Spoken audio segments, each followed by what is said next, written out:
Hello everyone, मैं अभय आप सबका स्वागत करता हूँ अपने यूट्यूब चैनल पे। आज हम लोग इसमें देखने वाले हैं हमारा मॉडर्न इंडियन हिस्ट्री का नेक्स्ट लेक्चर जो है हमारा, हम लोग वो आज कवर करेंगे। और आज हमारा टॉपिक है home rule league and Lucknow session, जो बहुत इंपॉर्टेंट है।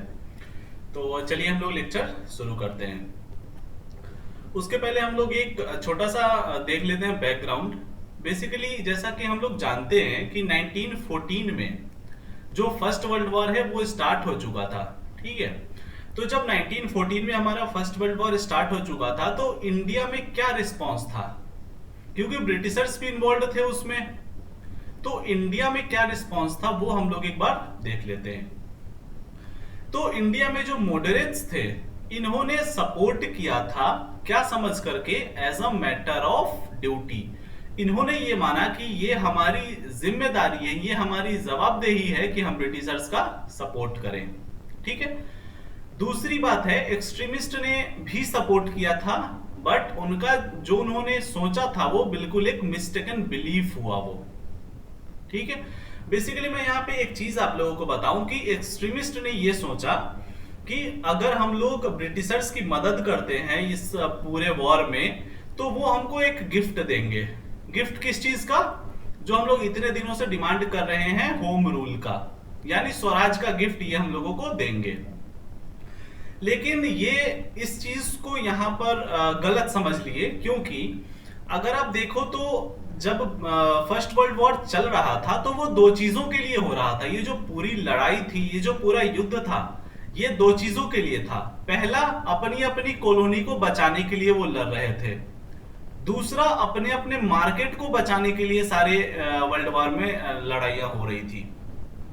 और आपको ये भी तो जानना चाहिए कि इंडिया जो है वो खुद में एक कॉलोनी है ब्रिटिशर्स की। इंडिया जो है वो खुद एक बहुत बड़ा मार्केट है। तो क्या कभी ब्रिटिशर्स इसको छोड़ना चाहेंगे वॉर के बाद? बिल्कुल नहीं, क्योंकि वो तो लड़ ही रहे हैं इस चीज के लिए ना। तो एक्सट्रीमिस्ट ने यहां पर ये एक गलती कर दी। जो तीसरा वर्ग था रिवॉल्यूशनरीज का, इनका सबसे सही था। इन लोगों ने ये सोचा कि हम लोग इस अपॉर्चुनिटी को यूटिलाइज करते हैं इंडिया को फ्री करवाने में। मतलब चूंकि अभी ब्रिटिशर्स जो है वो वॉर में इन्वॉल्व हैं, तो अभी एक तरीके से ये वीक हैं, तो हम लोग इनका यूज कर लेंगे। हम लोग जो ये हमारा समय है इसको हम लोग यूटिलाइज कर लेंगे और इंडिया को जो आजादी है वो दिलवा देंगे। ठीक है। तो यही मैंने अभी बताया कि imperialist powers were fighting to safeguard their own colonies and market. ठीक है। अब हम लोग आगे देखते हैं। हमारा जो मेन है आज का वो है home rule league movement. Home rule league movement. अब यहां पर देखें तो बेसिकली जो होम रूल मूवमेंट था ना, that was the response to the first world war. ये अक्सर कभी कभी पूछ दिया जाता है कि होम रूल लीग का जो मेन रीजन था वो क्या था। तो it was just a response to the first world war. इसका क्या मतलब है? लोगों ने तो एक उम्मीद बना करके रख लिया था ब्रिटिशर्स से कि इंडियंस उनकी मदद करेंगे और उनको वापस से कुछ पॉजिटिव देखने को मिलेगा। लेकिन ऐसा कुछ रिस्पॉन्स मिला नहीं वॉर के बाद, तो लोगों में एक अलग नाराजगी हो गई थी। तो उसी का एक रिस्पॉन्स क्या था? Home rule movement. जो मेन ऑब्जेक्टिव था होम रूल मूवमेंट का वो क्या था? डिमांडिंग द सेल्फ गवर्नमेंट और home rule for all of India with in the British Commonwealth. इसके बाद हम लोग नेक्स्ट जो चीज है वो अगर हम लोग देखें तो बेसिकली इंडिया में दो होम रूल लीग स्टार्ट हुआ था। एक था बाय बाल गंगाधर तिलक, दूसरा बाय एनी बेसांत। जो बाल गंगाधर तिलक का स्टार्ट हुआ था वो हुआ था अप्रैल 1916 में। जो एनी बेसांत का स्टार्ट हुआ था वो हुआ था सितंबर 1916 में। और दोनों का जो एम था वो क्या था? अग्रेसिव पॉलिटिक्स का। ठीक है। इसमें काफी लोगों ने ज्वाइन करा था, लेकिन जो सबसे इंपॉर्टेंट नाम है वो है मोहम्मद अली जिन्ना का यहाँ, क्योंकि इन्होंने जो बॉम्बे डिवीजन था उसको लीड किया था। तो यहां मैं एक चीज बता दूं, अब आप सोच रहे होंगे कि मोहम्मद अली जिन्ना ने जो 1916 का टाइम है उस समय कैसे इन्होंने सपोर्ट कर दिया, क्योंकि ये तो हमेशा इन सब चीजों के अगेंस्ट में रहते थे। तो एक चीज मैं क्लियर कर दूं कि एक समय ऐसा था इंडिया का जो पूरा स्ट्रगल रहा इंडिपेंडेंस के लिए, उसमें एक टाइम ऐसा था जब मोहम्मद अली जिन्ना को एक कहा जाता था कि ये हिंदू मुस्लिम यूनिटी के प्रतीक हैं। ठीक है। मोहम्मद अली जिन्ना को एक समय पर हिंदू मुस्लिम यूनिटी का एक प्रतीक माना जाता था, ठीक है। लेकिन फिर उसके बाद जो हुआ, जो कुछ भी हुआ, वो तो रेस्ट इज हिस्ट्री है, वो हम लोग आगे देखेंगे जरूर। अब हम लोग देखते हैं कि वो कौन कौन से फैक्टर्स थे जिसकी वजह से ये पूरा मूवमेंट यानी ये पूरा होम रूल लीग स्टार्ट हुआ। सबसे पहला ये था कि a section of nationalists felt that a popular pressure was required to attain concession from the government। अब चूंकि इन्होंने मदद की है तो इनको कुछ ना कुछ तो वापस में चाहिए, क्योंकि जो ब्रिटिशर्स है वो खुद तो दे नहीं रहे हैं, तो इनको लगा कि चलो कुछ प्रेशर अगर इन पे हम क्रिएट करेंगे तो ये कुछ वापस से कुछ कंसेशन देंगे। जो दूसरा था फैक्टर वो था the moderates were disillusioned with the Morley Minto reform.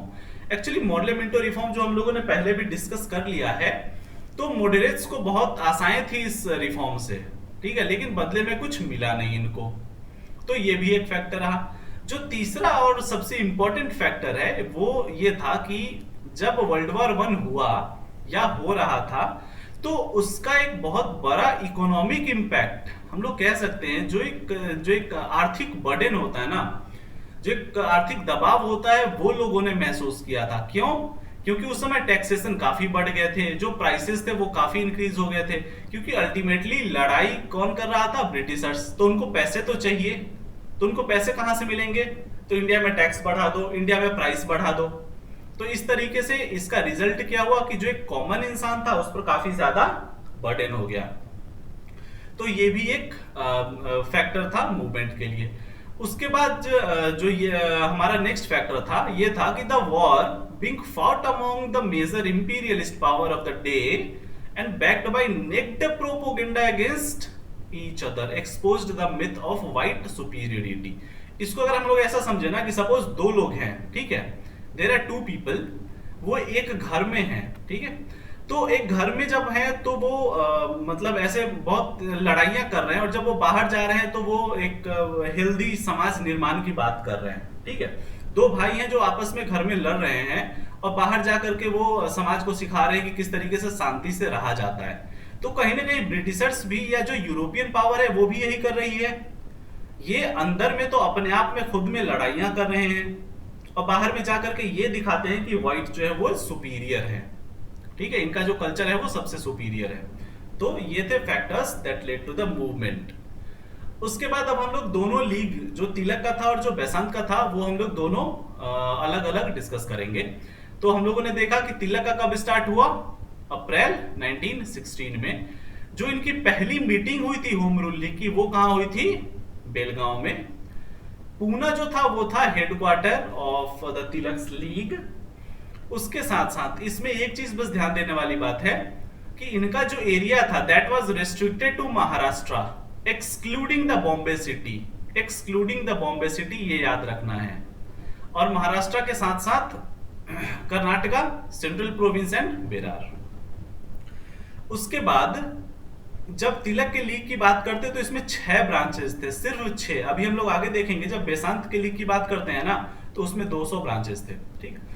लेकिन यहाँ जो एग्जाम पर्पस से जो इंपॉर्टेंट है वो ये कि इनका डिमांड सिर्फ स्वराज्य नहीं था। सिर्फ स्वराज जो था वो डिमांड नहीं था तिलक के लीग का, बल्कि उसका डिमांड ये भी था स्वराज्य के साथ साथ formation of linguistic states and education in the vernacular. तो ये 3 डिमांड याद रखना है अपने को एग्जाम पॉइंट ऑफ व्यू से। नेक्स्ट जब हम लोग देखें बेसांत के लीग का, तो बेसिकली एक बेसांत का जो लीग था वो कब स्टार्ट हुआ था? सितंबर 1916 में। कहां पर? मद्रास में, जो प्रेजेंट डे चेन्नई है। और इन्होंने इंडिया के हर पार्ट को कवर करा था, उन पार्ट्स को छोड़ करके जो तिलक ने कवर करा था। अब आप बेसिकली सोच रहे हो कि फिर दो लोगों ने क्यों स्टार्ट किया? जो 2 लीग था, तो ऐसा कहा जाता है कि एक ना फ्रिक्शन ना हो दोनों लीग के बीच में, इसलिए दोनों ने अलग अलग अपना एरिया डिवाइड किया था, ठीक है। तो तिलक ने बॉम्बे सिटी को एक्सक्लूड किया था, अभी मैंने बताया, लेकिन बेसांत ने इंक्लूड करा था बॉम्बे सिटी को अपने मूवमेंट में। यहां लेकिन एक चीज ध्यान देने वाली बात है कि जो बेसांत का लीग था वो लूजली ऑर्गेनाइज था, ठीक है।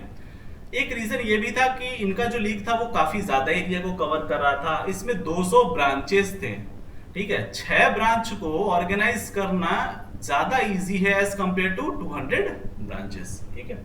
जो ऑर्गेनाइजिंग सेक्रेटरी थे वो कौन थे? जॉर्ज अरुंडले, ठीक है। उसके बाद यहाँ ये इंपॉर्टेंट है, इसको ध्यान में रखना है, एग्जाम पॉइंट ऑफ व्यू से सबसे ज्यादा इंपॉर्टेंट है कि न्यू इंडिया एंड कॉमनवेल्थ जो न्यूज़पेपर है वो किसका है? एनी बेसांत का। New India and Commonwealth newspaper किसका है? एनी बेसांत का। ये एग्जाम पॉइंट ऑफ व्यू से इंपॉर्टेंट है, ठीक है। अब आगे देखते हैं हम लोग। बेसिकली ये जो प्रोग्राम था वो क्या था, तो इसमें अगर मैं एक ओवरव्यू दूं तो बेसिकली ऐसा है कि उस समय अगर हम लोग इंडिया की बात करें तो लिटरेसी जो हमारा है वो बहुत कम था। लोग पॉलिटिकली चीजों को नहीं समझ पाते थे, पॉलिटिकल अंडरस्टैंडिंग जो थी वो काफी कम थी, ठीक है। तो इसीलिए इन लोगों ने स्टार्ट करा कि अब ये पब्लिक मीटिंग करेंगे, उसके बाद जो लाइब्रेरीज हैं वो ऑर्गेनाइज करवाएंगे, वहां पर किताबें लोगों से पढ़वाई जाएंगी, लोग किताबें पढ़ेंगे किस चीज पर? नेशनल पॉलिटिक्स पर। उसके अलावा कॉन्फ्रेंस करवाए जाएंगे, जो बच्चे हैं उन पर उनको क्लास ऑर्गेनाइज करवाया जाएगा उनके लिए पॉलिटिक्स के ऊपर। ये तमाम चीजें हुई थी इनके प्रोग्राम में। मतलब अल्टीमेटली ये था इनके प्रोग्राम का एक कि एजुकेट करना है लोगों को पॉलिटिकली, ठीक है। उसके बाद में इसको बहुत सारे लीडर्स ने ज्वाइन किया था, वो आप यहां से देख सकते हैं, ठीक है। लेकिन यहाँ एक जो इंपॉर्टेंट पॉइंट है जो खासकर यूपीएससी या स्टेट पीसीएस के लिए है वो ये पॉइंट है। अक्सर ये क्वेश्चन पूछा जाता है कि क्या होम रूल लीग का जो मूवमेंट हुआ, ये जो प्रोग्राम हुआ, क्या उसमें पूरे देश के लोगों ने सपोर्ट किया था? तो ऐसा नहीं है। Most of the Muslims and non Brahmins from south इन्होंने ज्वाइन नहीं किया था इसको। इनका ये मानना था ना कि अगर होम रूल आया, अगर ये जो स्वराज्य का कॉन्सेप्ट है ये अगर आया तो एक हिंदू मेजोरिटी का रूल हो जाएगा कंट्री में, वो भी जो हाई कास्ट हिंदूज हैं उनका, ठीक है। तो आगे हम लोग देखें कि गवर्नमेंट का एटीट्यूड क्या था। तो देखिए, अगर कोई भी ऐसा प्रोग्राम लॉन्च हो रहा है ब्रिटिशर्स के अगेंस्ट में, इनके रूल के अगेंस्ट में, तो ये गिफ्ट तो देंगे नहीं, बिल्कुल नहीं देंगे। ये क्या चाहेंगे? इस मूवमेंट को रिप्रेस करना। इन्होंने किया वही चीज। यहां पर क्या हुआ कि इन्होंने स्टूडेंट्स को मना कर दिया कहां जाने से? पॉलिटिकल मीटिंग्स में जाने से। दूसरा, तिलक को रोक दिया जाता है कि आप पंजाब एंड दिल्ली में इंटर नहीं कर सकते हैं। उसके बाद जो जून 1917 था, इसमें बेसांत को और इनके कुछ एसोसिएट्स को अरेस्ट कर लिया जाता है। ये पॉइंट याद रखना है कब अरेस्ट हुआ। जून 1907 में इनको अरेस्ट कर लिया जाता है। और यहाँ ये चीज फिर ध्यान रखने वाली है कि एक थे सर एस सुब्रमण्यम अय्यर, इन्होंने अपने नाइटहुड को रीअनाउंस किया था। जब हम लोग कहते हैं नाइटहुड, बेसिकली ये एक टाइटल है, लेकिन यहाँ पर ये इंपॉर्टेंट इसलिए हो जाता है क्योंकि अगर आप आगे पढ़ेंगे, मैं बताऊंगा आपको कि रविंद्रनाथ टैगोर ने भी अपना जो नाइटहुड है वो रीअनाउंस किया था, महात्मा गांधी ने भी अपना एक टाइटल रीअनाउंस किया था, लेकिन वो उन लोगों ने किया था 1919 के जालियांवाला बाग इंसिडेंट के बाद, ठीक है। लेकिन इन्होंने जो रीअनाउंस किया ना, इन्होंने जो वापस किया ये टाइटल, ये कब किया था? During the repression of home rule league movement. तो इसलिए ये इंपॉर्टेंट हो जाता है, ठीक है। तो ये रही होम रूल की बात। अब हम लोग आगे देखते हैं लखनऊ सेशन जो था इंडियन नेशनल कांग्रेस का। तो यहां पर मैं आपको बता दूं कि यहां पर जो दोस्ती हुई ना, ये दो तरीके से हुई। एक जो इंडियन नेशनल कांग्रेस है उसमें मॉडरेट्स एंड एक्सट्रीमिस्ट की दोस्ती हुई। दूसरी किसकी थी? जो आईएनसी है वो प्लस मुस्लिम लीग। तो दोनों के रीजंस क्या क्या थे, क्या क्या हुए इसमें, ये अभी हम लोग आगे देखेंगे। तो इसमें दो चीजें हुई। अभी हम लोग पहला देखेंगे, readmission of extremist to Congress. ये चूंकि इंपॉर्टेंट सेशन है इसलिए अक्सर पूछा जाता है कि यहाँ पर प्रेसिडेंट कौन थे। जो आईएनसी का सेशन हुआ लखनऊ में, इसमें प्रेसिडेंट कौन थे ये अक्सर पूछा जाता है। तो वो थे अंबिका चरण मजूमदार। अंबिका चरण Majumdar was the president of INC during the Lucknow session. उसके अलावा और कौन कौन से फैक्टर्स थे जिसने इस दोस्ती को बढ़ावा दिया था, जिसने इस रीयूनियन को बढ़ावा दिया था? तो पहला था इसमें old controversies had become meaningless now.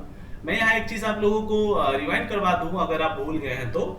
ये जो स्प्लिट हुआ था ना, जो मुस्लिम जो ये मॉडरेट्स एंड एक्सट्रीमिस्ट थे, इनके बीच जो ये स्प्लिट हुआ, जो सूरत स्प्लिट था, वो बेसिकली इस बात पे था कि बंगाल का जब स्वदेशी मूवमेंट हुआ था, तो एक्सट्रीमिस्ट चाहते थे कि स्वदेशी मूवमेंट बंगाल के बाहर भी जाए, लेकिन मॉडरेट्स ये चीज नहीं चाहते थे। तो इसी बात पर लड़ाई हुई थी और इसी बात पे ये एक मतलब जो कहते हैं सूरत स्प्लिट वो हुआ था। तो अब वो तो बहुत पुरानी बातें हो चुकी थी, ठीक है। वो कहते हैं ना, छोड़ो कल की बात है, कल की बात पुरानी। तो वही कल की बात ये पुरानी हो चुकी थी, एक रीजन ये था। दूसरा ये था कि इन दोनों को पता चल गया था कि इस स्प्लिट की वजह से, इस अलगाव की वजह से जो पॉलिटिकल इनएक्टिविटी है वो काफी बढ़ गई है। मतलब जब ये दोनों साथ थे तो अच्छा कर रहे थे, या अगर अभी भी साथ होते तो अच्छा करते, लेकिन ये दोनों अलग हो चुके थे। तो इनको लगा कि नहीं, अब हम लोग साथ रह करके ज्यादा अच्छे से काम कर सकते हैं।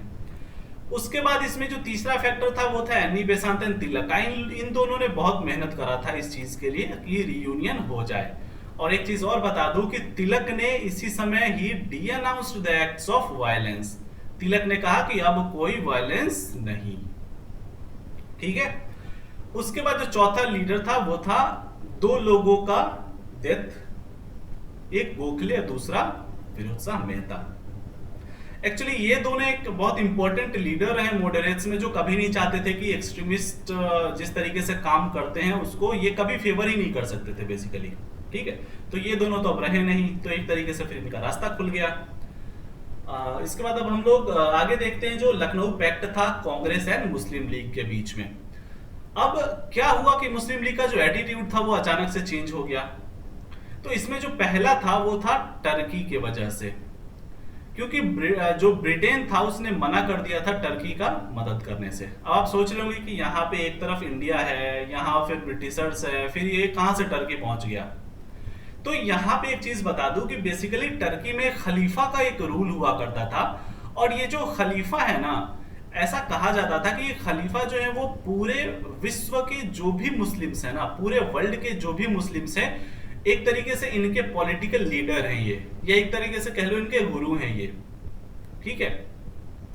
तो ब्रिटिशर्स ने इन पे एक अटैक करा था, या जो टर्की है उस पर अटैक हुआ था। तो ये जो खलीफा थे, इनका जो पावर था ये एक तरीके से हम लोग कह सकते हैं कि कम हो गया। इनको हटाने की पूरी साजिश की गई थी, वो हम लोग देखेंगे कि बाद में हट भी जाते हैं, ठीक है। तो एक तरह जो सबसे पहला रीजन था वो हमारा ये था। तो इनको मुस्लिम लीग को लगा कि अभी अगर हम लोग कांग्रेस के साथ मिलकर के ब्रिटिशर्स पे दबाव बनाएंगे तो शायद ब्रिटिश जो है वो मान जाएंगे, किस चीज के लिए, टर्की पर अटैक नहीं करने के लिए। उसके बाद जो दूसरा था रीजन लखनऊ पैक्ट का, वो ये था annulment of partition of Bengal in 1911। तो यहां मैं एक चीज बता दूं कि जब पार्टीशन हुआ ना, जब बंगाल पार्टीशन हुआ तो दो वर्ग में बट गया था, एक ईस्ट बंगाल, एक वेस्ट बंगाल। अब ईस्ट बंगाल में मुस्लिम मेजोरिटी में चले गए थे, ठीक है। तो ये तो बहुत खुश हो गए थे कि हाँ अब हम लोग मेजोरिटी में आ गए इस एरिया में। लेकिन 1911 में क्या हुआ, फिर से जो ये हुआ था, जो पार्टीशन हुआ था, इसको खत्म कर दिया गया। मतलब फिर से अब सब कुछ पहले जैसा, ठीक है। तो इससे बहुत लोग नाराज हो गए थे, इससे जो मुस्लिम वर्ग था वो नाराज हो गया था ब्रिटिशर्स से, तो इसलिए भी वो फिर साथ आए। तीसरा था कि दोनों का एक ही गोल अब हो गया था, वो गोल था सेल्फ गवर्नमेंट का, ठीक है। तो कहते हैं कि जब अगर हमारा एक जगह पर अगर कहीं जाना हो ना तो दोस्ती बड़ी जल्दी हो जाती है, ठीक है। तो इनका भी कुछ ऐसा था, दोनों का मकसद सेम था, इसलिए दोस्ती जल्दी हो गई। क्योंकि जो मुस्लिम लीग है वो भी चाह रही है सेल्फ गवर्नमेंट, अभी जो कांग्रेस है वो भी चाह रही है सेल्फ गवर्नमेंट। उसके साथ साथ दो चीजें यहाँ पे थी। एक मौलाना आजाद का एक न्यूज़पेपर था, बेसिकली उर्दू न्यूज़पेपर था अल हिलाल, जो मोहम्मद अली का एक न्यूज़पेपर था कॉमरेड। ये दोनों एग्जाम पॉइंट से बहुत इंपॉर्टेंट है, ये याद रखना है अपने को, ठीक। तो इस दोनों को गवर्नमेंट ने सप्रेस करा था, मौलाना आजाद का अल हिलाल एंड मोहम्मद अली का कॉमरेड।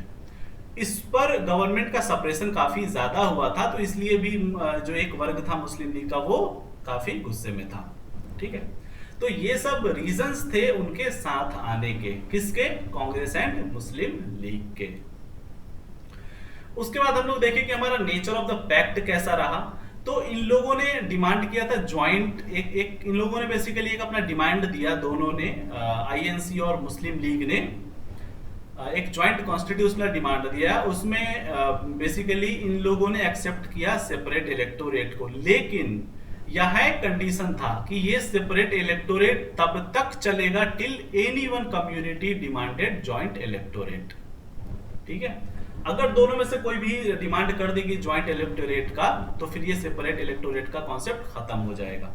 ठीक है, और उसके बाद ये था कि the Muslims where also granted a fixed proportion of seats in the legislature at all India and provincial levels. यहाँ जो मुस्लिम वर्ग था उनको फिक्स्ड प्रोपोर्शन ऑफ सीट्स दिए गए थे, कहाँ कहाँ, legislature at all India and provincial level पे। ठीक है, तो ये बेसिकली दोनों इन लोगों ने एक कॉन्स्टिट्यूशनल डिमांड रखा था ये। ठीक है, अभी यहाँ पर मैं एक चीज आपको बता दूं कि यहाँ भी आप देख रहे होंगे सेपरेट इलेक्टोरेट का, तो अगर आपने थोड़ा सा पढ़ा अगर होगा मॉडर्न इंडियन हिस्ट्री, तो आप ये कहेंगे कि एक फेज ऐसा था जब जो मुस्लिम लीग थी, ये तो सपोर्ट बेसिकली मुस्लिम लीग ने सपोर्ट करा था इसको, जो सेपरेट इलेक्टोरेट था, क्योंकि एक्चुअली में डिमांड इन्हीं का था, लेकिन कांग्रेस ने सपोर्ट कभी नहीं करा था इसको। जो सेपरेट इलेक्टोरेट का कॉन्सेप्ट है ना, इसको कांग्रेस ने कभी सपोर्ट नहीं करा था। लेकिन जो यहां पर जो लखनऊ सेशन में इन्होंने इस चीज को एक्सेप्ट कर लिया, कुछ हिस्टोरियंस इसी को कहते हैं बेसिकली एक लैंडमार्क कहा जाता है in the evolution of two nation theory. ठीक है, अब इसके बाद हम लोग आगे देखते हैं कुछ ज्वाइंट डिमांड जो रखे गए थे वो क्या था। पहला था सेल्फ गवर्नमेंट, तो ये हम लोगों ने देख लिया। दूसरा क्या था, एक रिप्रेजेंटेटिव असेंबली सेंटर में भी एंड प्रोविंस में भी वो एक्सपैंड होना चाहिए with an elected majority and more power given to them. मतलब इनका ये था कि जो भी प्रोविंशियल लेजिस्लेचर है या जो सेंट्रल लेजिस्लेचर है उसमें जो पार्टिसिपेशन है उनको इंक्रीज करो और जो नंबर है उसको एक्सपेंड करो, ये इनका डिमांड था। दूसरा जो तीसरा डिमांड था ये था कि जो लेजिस्लेटिव काउंसिल है ना, इसका टर्म फिक्स कर दो, कितने का, 5 साल का। जो चौथा डिमांड था इनका वो ये था कि जो सेक्रेटरी ऑफ स्टेट है, जो सेक्रेटरी ऑफ स्टेट है, इसकी सैलरी जो है वो ब्रिटिश ट्रेजरी से मिले, ना कि इंडियन फंड से। तो यहाँ पे ना एक्चुअली इंटरेस्टिंग है यार, सीधी सी बात है कि ब्रिटिशर्स जो है वो पैसा ले कहां से जा रहे हैं, यहीं से तो ले जा रहे हैं, तो इससे अच्छा यहीं उनको दे दो, यहीं का ले जाया हुआ पैसा वो जाकर के ब्रिटेन में देंगे उनको सैलरी, इससे अच्छा यहीं से दे दो, क्या ही फर्क पड़ता है। ठीक है, उसके बाद ये था कि half of the members of viceroy's and provincial governors executive to be Indian. जो भी वाइसरॉय या प्रोविंशियल गवर्नर है उनके जो एग्जीक्यूटिव काउंसिल होंगे ना, जितने भी, अगर 10 एग्जीक्यूटिव काउंसिल है तो उनमें से 5 इंडियंस होने चाहिए। ये एक्चुअली ज्वाइंट डिमांड्स थे। तो ये जो पांचों है ना, ये पांचों बहुत इंपॉर्टेंट ज्वाइंट डिमांड है। ये आप लोग अगर चाहें तो एक बार वीडियो पॉज करके फिर से देख सकते हैं। एक बार मैं रिवाइज करवा दूं तो एक पहला सेल्फ गवर्नमेंट का, दूसरा central as well as provincial level पर एक्सपेंशन, तीसरा लेजिस्लेटिव काउंसिल का जो टर्म है वो 5 साल, चौथा सैलरी जो है सेक्रेटरी का वो कहां से मिलना चाहिए, ब्रिटिश ट्रेजरी से, ना कि गवर्नमेंट फंड से। नेक्स्ट जो था वो था वाइसरॉय के एग्जीक्यूटिव काउंसिल जो होगा उसमें एटलीस्ट हाफ जो होने चाहिए मेंबर वो इंडियंस होने चाहिए। ठीक है, तो इसी के साथ हमारा ये लेक्चर समाप्त होता है। इसमें जो हमारा कुछ चीजें इसमें अभी बची हुई है उसको एक्चुअली मैं कनेक्ट करूंगा फिर से फर्स्ट वर्ल्ड वॉर से, और महात्मा गांधी की एंट्री अभी तक हो चुकी है, वो हम लोग इसके आगे वाले लेक्चर्स में देखेंगे। तो जो हमारा इसका नेक्स्ट टॉपिक होने वाला है वो है हमारा first world war and expectations and responses. ये हम लोगों ने आज थोड़ा सा देखा है, उसके साथ साथ महात्मा गांधी के बारे में भी नेक्स्ट वीडियो में हम लोग थोड़ा सा कवर करेंगे। ठीक है, so thank you so much and please like share and subscribe the video. Thank you so much.